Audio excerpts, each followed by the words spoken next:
NBFC explained. आजकल जब हम BFSI banking and financial sector of India की बात करते हैं तो बैंक्स के साथ अपने आप NBFC का नाम जुड़ जाता है। NBFC यानी कि नॉन बैंकिंग फाइनेंशियल कंपनी। वैसे ये NBFC इंडिया में स्टार्ट कब और क्यों हुआ और आजकल इतना प्रसिद्ध किस कारण से है, जानना चाहेंगे आप? तो आखिर NBFC की स्थापना कैसे हुई? साल 2009 में जब वर्ल्ड इकोनॉमिक क्राइसिस हुई थी तब दुनिया के सारे बिजनेसेस में मानो एक कहर सा फैल गया था कि पैसों की तंगी की वजह से बैंक्स तो वैसे भी कर्ज में डूबी हुई थी। उसी दौरान अपनी इकोनॉमी को बचाने के लिए एक अल्टरनेटिव की सख्त जरूरत थी जो कैपिटल इन्वेस्टमेंट बढ़ा पाए। देश में भारी मात्रा में क्रेडिट अवेलेबिलिटी के नाम पे देयर वर ह्यूज गैप्स और उन्हें फिल करना बेहद जरूरी था। तभी NBFC यानी नॉन बैंकिंग फाइनेंशियल कंपनीज का निर्माण हुआ जो उन कस्टमर्स के विभिन्न प्रकार की आर्थिक जरूरतों को पूरा कर सके जिनके पास बैंक्स इत्यादि सेवाओं का एक्सेस ना हो। NBFCs कंपनीज एक्ट के अंडर स्थापित की गई ऐसी रजिस्टर्ड कंपनीज है जिनको RBI द्वारा लाइसेंस दी गई है फाइनेंसेस में डील करने के लिए, जैसे कि डिपॉजिट स्वीकार करना और क्रेडिट डिलीवर करना और फाइनेंस रिलेटेड बाकी के लेन देन कार्यों में एंगेज रहना। अब आप सोचेंगे यही काम तो बैंक्स भी करते हैं, तो NBFC के पास क्यों जाए? बेसिकली ये बैंक की तरह ही होता है, लेकिन बैंक्स के पास जितना पावरफुल लाइसेंस होता है वो पूरा का पूरा पावर NBFC के पास नहीं होता। इसका सिंपल एक्सप्लेनेशन है ये कि बैंक्स का कुछ हिस्से का काम NBFC के थ्रू किया जा सकता है। ऐसे कौन से काम है जो NBFC के द्वारा की जाती है? फाइनेंस सर्विसेज के अंतर्गत आने वाली वो सारी डीलिंग्स जैसे कि loans, advances, shares, stocks, bonds, securities, insurance business etcetera. NBFC का मेन ऑब्जेक्टिव क्या है? अगर आपने कहा प्रॉफिटेबिलिटी हो तो ऐसा नहीं है। उनका ध्येय है फाइनेंस से जुड़ी सारी सेवाएं सब लोगों तक पहुंचाना। यही मूल्य कारण है NBFC सेक्टर के ग्रोथ का। ऐसा कहा जा सकता है कि देश की उन्नति और प्रगति में इनका अच्छा खासा रोल है।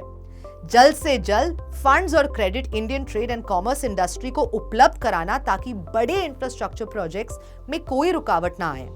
और तो और छोटे बिजनेसेस, स्टार्टअप्स, MSMEs, SSIs तो पूरी तरह NBFC पर डिपेंडेंट होती है। ये ही नहीं, NBFCs अनऑर्गेनाइज्ड और रूरल सेक्टर को भी बड़ी तादाद में आर्थिक सहायता लोन के रूप में उपलब्ध कराती है, जो कि काम तौर पर बैंक्स नहीं करती। अब लोन्स की बात चल रही है तो ध्यान से सुनिए। पहले जब हमें लोन चाहिए होता था तब हम बैंक्स में जाके लोन्स के लिए अप्लाई करते थे। तो जब हम NBFC को अप्रोच करते हैं तो ये भी एक तरह का लोन ही होता है। इंटरेस्ट के साथ किश्त को डिवाइड किया जाता है और किश्त यानी कि EMI को टाइम टू टाइम पे करते हैं।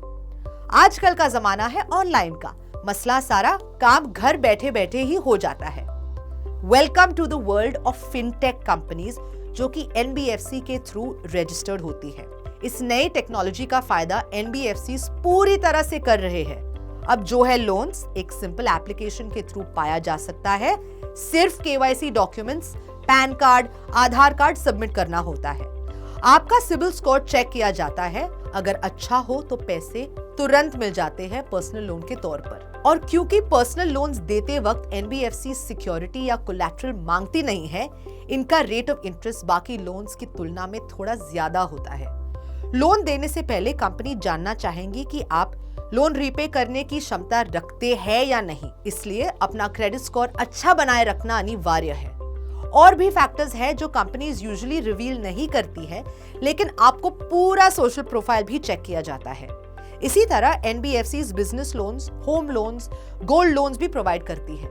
एक बात गौर करने वाली है कि जो NBFCs है, इनके इन्वेस्टमेंट अपॉर्चुनिटीज काफी फ्लेक्सिबल होते हैं अन्य बैंक्स के मुकाबले में।